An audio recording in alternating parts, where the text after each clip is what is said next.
because she knows and I know that the kids living in the city are getting the worst teachers, the worst principals, the worst administrators, the worst outcomes, and almost takes an act of Congress to fire a bad teacher. So for that primary reason, she's supporting me.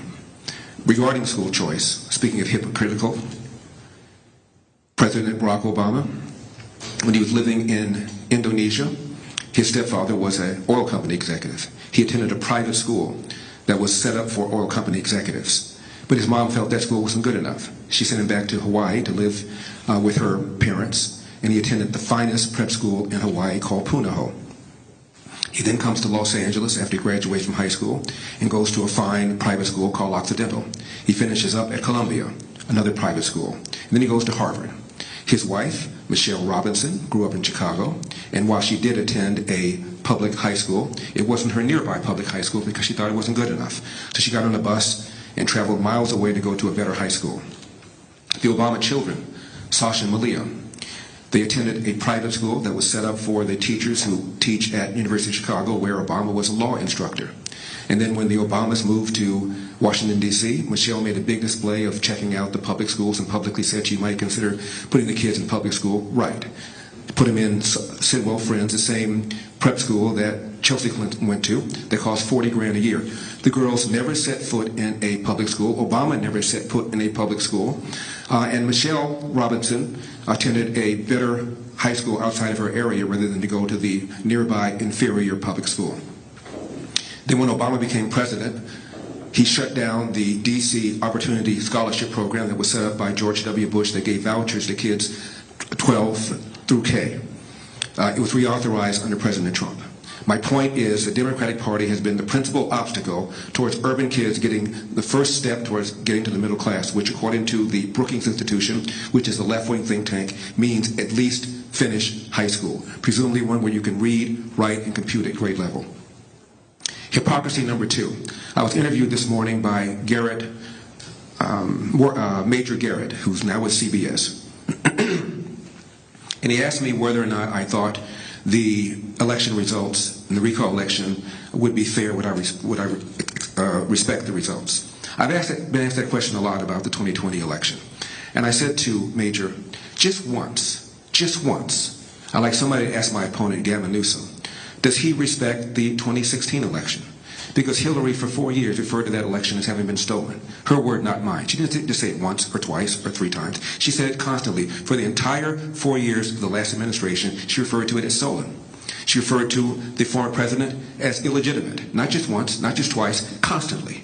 To the point where 2/3 of Democrats falsely believe that the Russians changed vote tallies, even though the Senate report found no such evidence. Russians tried, but they found not a 0 vote tally was changed, yet 66% of Democrats falsely, incorrectly, wrongly believe that vote tallies were changed by the Russians.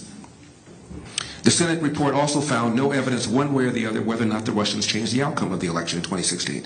According to Gallup, 78% of Democrats believe, quote, the Russians changed the outcome of the election, close quote. Yet nobody ever asked Gavin Newsom, does he believe, as Hillary believes, the election was stolen? And if he doesn't believe that, no one ever asked Gavin Newsom, do you believe her social media platform should be shut down for promoting the so-called big lie about the 2016 election?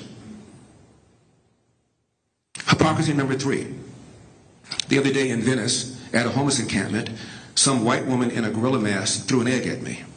It would have been a major story if I had a D at the end of my name. They'd be talking about it in Bangladesh. They'd be calling it a hate crime. They'd have a manhunt for her. But because I have an R at the end of my name, nobody gives a rip.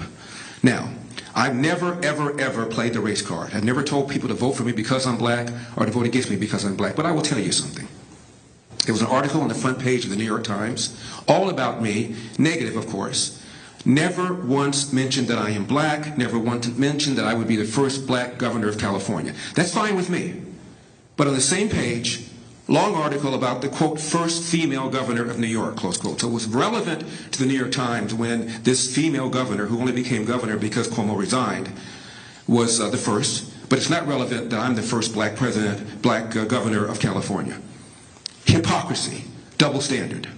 Now, I was accused of sexism because I wrote a column 21 years ago where I was quoting a study from the University of Pennsylvania, Annenberg, where they asked women 25 questions and men 25 questions about politics. And it turned out men knew more than women did in 15 of the questions. They knew the same in 9, and women knew only more in 1.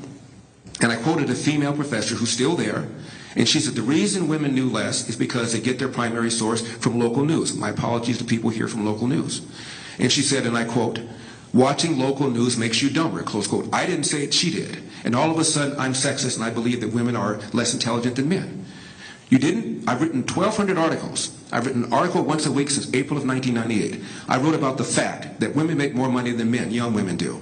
I wrote about the fact that there are more women in college than men. I wrote about the fact that when it comes to medical school and law school, the percentages of men and women entering medical school and law school is now the same.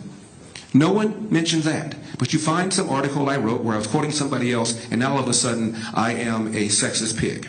Someone made a false allegation against me. I denied it.